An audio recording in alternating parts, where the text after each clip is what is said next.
Welcome back to Cobra Vids, everybody. In today's video, we're going to be addressing the carburetor because something that I've been having an issue with is this bike, normally in the mornings when it's cold, it is gutless. I mean, I can't get over 50 miles an hour sometimes. And my front pipes are starting to turn blue, which indicates a lean condition in an engine. So what I'm going to do is I'm going to remove the carburetor and I am going to drill out the plug that covers the air-fuel mixture screw, and I'm going to bring that to you on today's video because I've looked at a lot of places on YouTube and I just cannot find very much information on the Suzuki GZ250, and that's what this bike is. And it's a 2001, by the way. As of to date, I've got just over 14,000 miles on it, and I have removed the carburetor before to give it a good cleaning, but I didn't even think to check the air fuel screws. So that's what we're going to do today. I found very little on this online. I found a few forums that talked about it, had some pictures, but I'm going to bring a video to you guys today so that I can show you how to pull this carburetor off and how to drill out that plug and adjust the air fuel screw. I have done some research, and it seems like everybody believes that these bikes were set lean from the factory. So here we go, guys. Alrighty, the first step is going to be disconnecting what we can from this right now, and that includes the throttle cables. They are right here. All right, so we're going to go ahead and proceed to get the throttle cables off. And what we can do is we can loosen up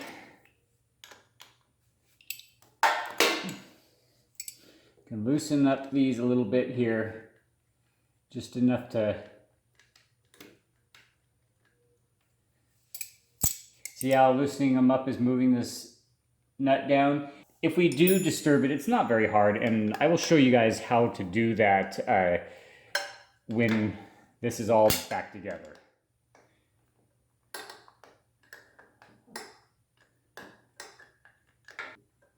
There we go. Now it's caught up. Okay. So we do the same thing with this one. We just back it out just to release the nut. There we go. Okay, and what we'll go ahead and do is we'll just go ahead and pull these down here like this, and then the little keeper pieces pop out just like that. And then we'll do the same to this side. And it's pretty hard to mix these up because these are going to hang like that there. And then it'll be easy to determine which side goes on which. And believe me, it does matter. Because one comes out and the other goes in when you twist the throttle, and they help each other come back to closed position or idle position. Okay, so now I'm going to get a small pair of pliers and we're going to pull these little hoses off. Well, these are not necessarily little pliers, but they will work. Okay, we bring that down past the port, and this should pop off pretty easily. There you go, and that is just part of the vacuum system. Okay. All right, and now there's a itty bitty tiny little hose here which just pops off. There is a small retainer pin there, or clip, but we don't have to worry about that too much. Okay. There is a tiny little hose. Let me see if I can get a good shot of it for you guys. There's a tiny little hose right here. And that is the hose that goes to the back of the petcock. And that is what provides vacuum for it to allow fuel to flow into the engine. And to get it off, you just simply give it a little pop. It'll come off pretty easily. There you go. It's off, and I'll just tuck it to the side there. All right, as you can probably see, there is a small clamp right here that holds the front of the carburetor on, and then in the rear, mine faces up here. But before we do that, we have to get this hose off. See, those stock clips are pretty easy to pinch and pull off, so you won't have any problem doing that. And here's this line right here. We'll tuck it away.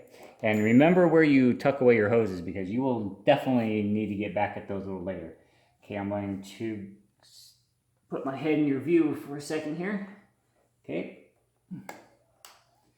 These are small Phillips screws holding these clamps on. And it's not like these have too great of torque on them. They're just to hold the carburetor in there. Okay, starting to spin away from me. Go back here. Of course, when you go to put these on, you'll want to get a real Phillips screwdriver. Okay, so at this stage here, you're pretty much ready to start removing the carburetor. But there is one more section that you have to pay attention to. Right here, there is the fuel line, and up here, I don't know if it's visible from this view here. Yes, it is. Right here is the choke attachment, and I usually can get in there with a 14, I believe. Okay, it is a 14, and we're just going to go ahead and back it out here. And all this is just a valve that is actuated by the lever, and I'll show it to you. See, that is what that is. That is the choke valve right there. And we'll just try to tuck it up out of the way here so that it's not going to be in the way. Okay, so now the fuel line. Fuel line is held on by this little clamp here. There was some stock ones, but they got really weak and my line was dribbling. This bike actually came with a clear fuel line, I guess so that you can see if there's fuel going in there, but I chose to go with the standard fuel line when I saw that that one was cracking all over the place. That was my first fuel leak on this bike, but it was actually taken care of pretty easily. Okay, now to slide this carburetor out, you have to be careful of the boots because you don't want to put too much stress on those boots, okay guys? So what you want to do is back it out and just work it out, okay?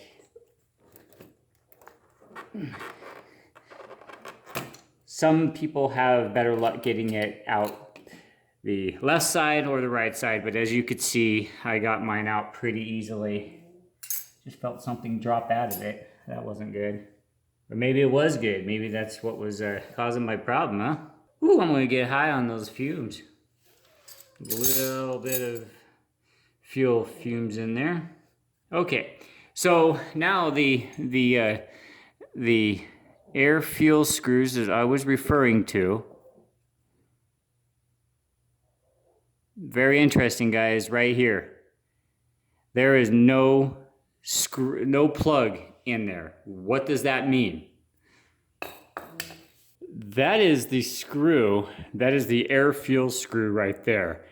And from stock, that is covered in a plug, a copper plug, or a lead plug, or some type of plug. And it is actually open, and there's a flathead screw right there. And so that actually makes it pretty easy. I didn't have to pull the carburetor off, but it gives you an idea of how to do it just in case you open up your carburetor and you find that that has a plug in it. You can drill that out now. What I would do is get a drill bit that is just smaller than that right there and drill it out slowly, and eventually that plug will come out of there, and then you can turn the screw right there. Okay, I've done a little bit of research on how to adjust this, and they always say do a 2.5 turns out and then use that as a starting point. Okay, so let's see how, it's going to be off camera because I need to be able to see it. Let's see how far it is. Okay, there's half turn, 1 turn, 1/2, 2, 2.5, 2 3/4 turns. So someone has already taken this out a quarter turn, or that could be how the factory had it set. So because we have a lean condition, and I'll show you what a lean condition looks like. Okay, I hope you can make that out. But if you look at my pipes, right in here is very blue. It's not coming through the camera at all, but anyway, if you start noticing bluing on your exhaust pipes here, then that is commonly, not all the time, but that's commonly a lean condition in your engine. So that's why I was doing this, because I wanted to make sure that I gave my bike every opportunity to run right. All right, guys, so that's that. So I'm going to go ahead and adjust the screw. I'm going to adjust it out 3 full turns, because it was like 2 1/4. So I'm going to do 3 full turns. Let me get it in there first. Okay, and you see how it's angled flat right now. So horizontal. Okay, so I'm going to count half, 1, 1.5, 2, 2.5, 3. And the reason why I went ahead and set it to 3 is because I wanted to open it up enough and without having to adjust it again, because this screw would be awfully difficult to adjust with the carburetor on there, because it's like right here, and that carburetor is going to be sitting up in there, so you would have to get an angled screwdriver or be very lucky to adjust that. I didn't have to pull the carburetor off to adjust it, but I'm glad I did, because I was able to show you guys how to do it and where that air fuel screw is, because it's very important to know where it's at, because I found 0 YouTube videos on this specific year and model. So, okay guys, we're gonna go ahead and put it all back together now, and we'll give it a test fire. One more thing I might wanna add is this angle valve here. This is plastic, okay? And this is where your vacuum line goes to the petcock. Be very careful with this, because it is plastic, and you know, this bike is what, 19 years old now. So this is probably very brittle, so be very careful with that and any other plastics.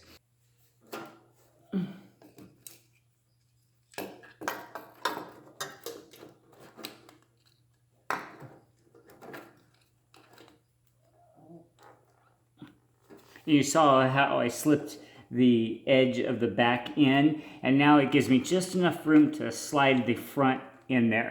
And now I just pull it forward, make sure that everything is set in there. And one bit of advice that I have for you, if you choose to do this, is try to get your carburetor as straight up and down as possible, because when you're talking airflow and everything, you can see that that is very important. Okay, everything looks like it's on. Okay, so I'm gonna get my Phillips screwdriver. Alrighty, so I'm gonna just do one last check, make sure that my seals are all in there. Alrighty, so definitely make sure all the way around these front and rear seals are on properly. Make sure that it's in the center, forward and backwards, and up and down, because that way there, your bowl won't be affected when the bike is sitting straight up. And it's probably okay, a little tilted, but I like to get things as stock as possible, for obvious reasons, of course.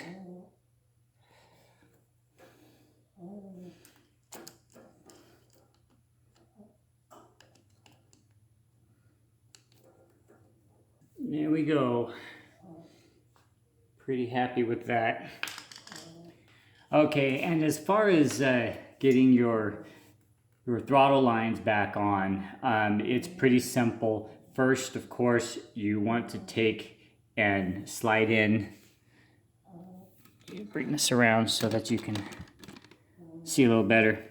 First, I always bring and slide it into the line first, and then I pushed it in a little too far, but I get it started and I go like this and bam, and it goes right in.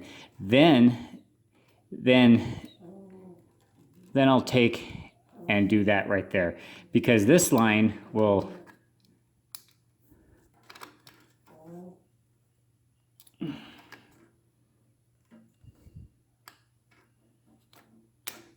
oh, come on. This one's wanting to be a little bare. Okay, there we go. So now, as you can see, those lines sit in there pretty nice. But we should just be able to bring these babies up like this.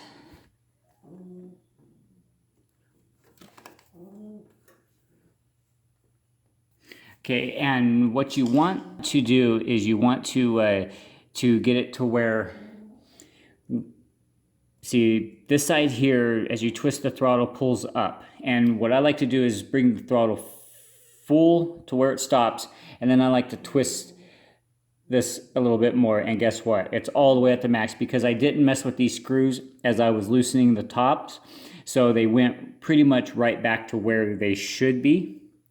And then we will tighten up the other one, holding that bottom nut still, and then we just go right back up there. And now there's a little bit of play in there, but you check the operation here, and it's going all the way back closed, and it's going all the way up. And when the bike is running, you'll use the idle adjustment here to set the idle, and then you'll be just fine. Everything will come together beautifully. I'm going to reattach this lower line here. It just takes a little movement to get it up there. That's not a very hard line to get to. And then we'll do this bottom line here. Okay, and I will move that clamp into place in just a moment. And then we'll take this one here and bring it on the outside of that line there. Okay, then we'll pinch this together and get it in place. Now, the last time I did this, guys, I actually forgot to attach the vacuum line going to the petcock, which it did not want to run right like that, guys. So make sure you get that attached.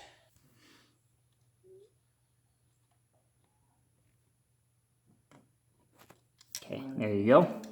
Now this side is completely done. I do have to snug these up, so let me grab that wrench.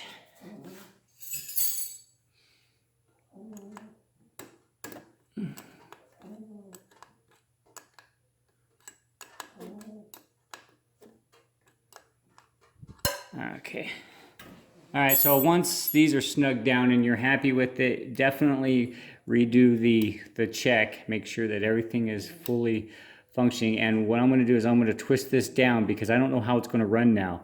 So I'm going to twist this down and to where it just barely touches the throttle, because then I will be able to set it after it's running again. Because now that I've done that adjustment, I don't know how this bike is going to run. I might have to get a little screwdriver up in there and do another adjustment, but we shall see.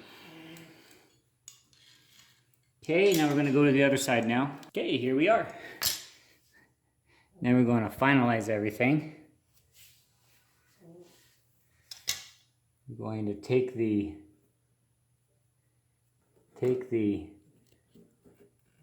petcock line, and I'm giving it the reach around here,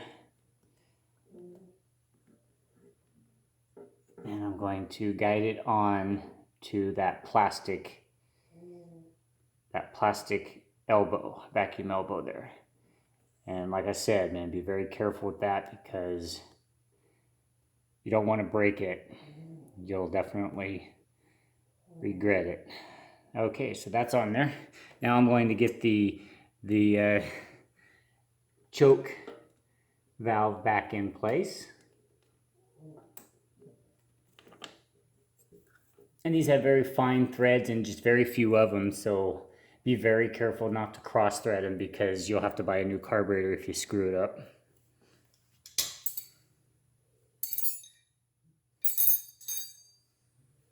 Once again, this is a 14.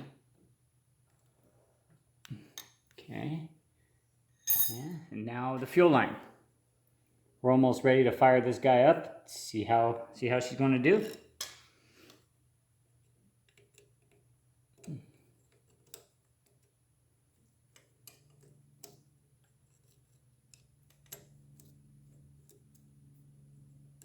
I just want to say, guys, I am an amateur on motorcycle engines, okay? Motorcycles, period. I've only been riding for a year, but this is a great demonstration on how easy motorcycles are to work on.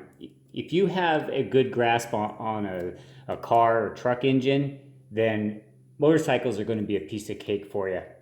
So just have the confidence to try it yourself, okay? Because it's not as hard as you would think a thing like this would be. It's actually pretty darn simple. So, okay, so the only thing that I have left to do is to prime it. We'll let some fuel go down into the bowl. Make sure we have no leaks on the fuel line or anything. Okay, now we will put it back over to run. And I'm going to open up my garage a little bit, and then we'll give it a fire up. Pull the choke. Oh, and you'll hear an exhaust leak that I'm hoping to take care of today as well. I changed the gasket, but that didn't seem to stop it, so I need to investigate that. But you might hear it when the bike fires up.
You can hear me, but usually right at this stage, when I back the choke down a little bit, it starts to pop.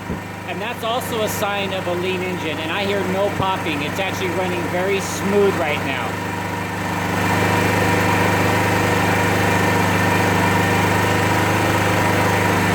We'll let it warm up, be right back, and then we'll see how she idles.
Okay guys, I'm going to take it for a ride and I'll be right back to give you an update on how she ran. My hopes is that she's going to run more smoothly because when I'm cruising about 20 miles an hour, it jerks, it surges really bad. So I talked to a few people, including my father, which taught me everything I know about engines, and he suggested playing with the air fuel screw. So we got it 3/4 of a turn more than what it was. So we're gonna go ahead and go for a ride. I'll be right back, guys. Okay, guys, update on my test ride. I think there is a big improvement.